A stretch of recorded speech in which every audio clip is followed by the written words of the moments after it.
আসসালামু আলাইকুম প্রিয় দর্শক, দেখুন বাংলাদেশে কি পরিমাণ লোডশেডিং এখন শুরু হয়েছে।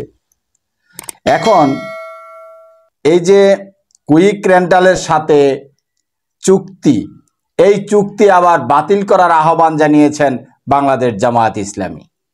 এই চুক্তিটাতে আসলে কি রয়েছে, কেনই বা বাংলাদেশে এত লোডশেডিং দেখা দিচ্ছে, এর কারণ কি, রহস্য কি?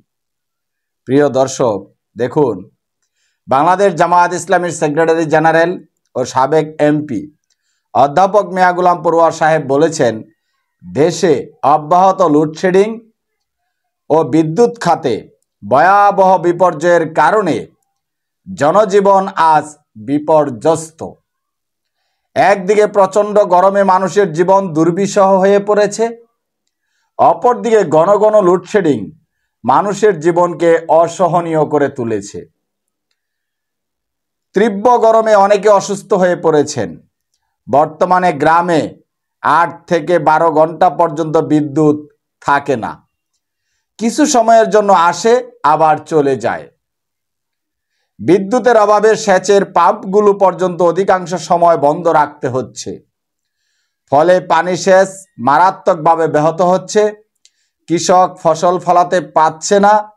রাজধানী ঢাকার অধিকাংশ এলাকায় পানি সংকট দেখা দিয়েছে।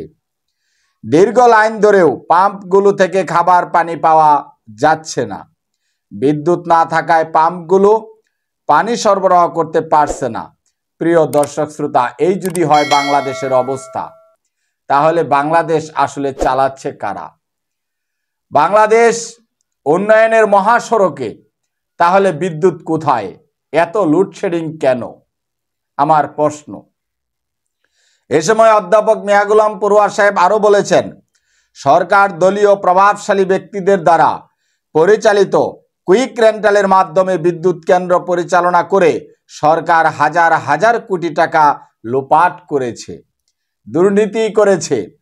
বিদ্যুৎ প্রতিমন্ত্রী বলেছেন, 2022-23 অর্থ বছরে বিদ্যুতের ভাড়া বাবদ 26,000 কোটি টাকা দেয়া হয়েছে। বিদ্যুৎ উৎপাদন না করেও বসে বসে ভাড়া নেয়ার যে চুক্তি সরবরাহ করেছে, তা অর্থের অপচয় এবং জনস্বার্থ বিরোধী। জনস্বার্থ বিরোধী এই চুক্তি অবিলম্বে বাতিল করার আহ্বান জানিয়েছেন জামায়াতে ইসলামী। শুরু থেকেই বিশেষজ্ঞগণ কুইক রেন্টালের বিরোধিতা করলেও সরকার সেদিকে কোনো কর্ণপাত করেননি।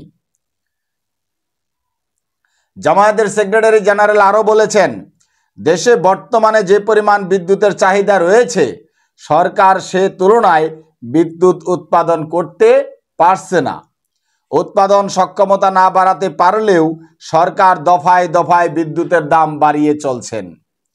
বর্তমান সরকারের আমলে বিগত 15 বছরে পাইকারি পর্যায়ে 11 বার এবং খুচরা পর্যায়ে 13 বার বিদ্যুতের দাম বাড়ানো হয়েছে, যা বাংলাদেশের জনগণের জন্য অত্যন্ত কষ্টকর। অবৈধভাবে ক্ষমতায় টিকে থাকার জন্য সরকার জনগণের উপর বিদ্যুতের মূল্য বৃদ্ধির সিদ্ধান্ত চাপিয়ে দিয়ে অর্থনৈতিক ঘাটতি পূরণের অপচেষ্টা চালাচ্ছে।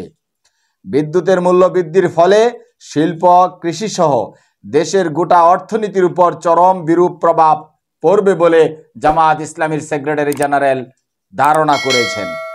গণবিরোধী সরকার দেশের জনগণকে মেরে নিজেরা বেঁচে থাকার চেষ্টায় মত্ত রয়েছেন।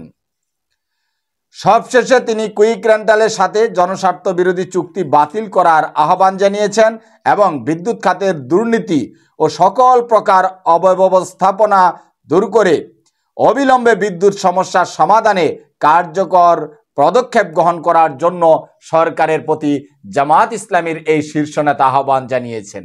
প্রিয় দর্শক, বিষয়টি আপনারা কিভাবে মূল্যায়ন করবেন সেটা কমেন্ট বক্সে জানাবেন।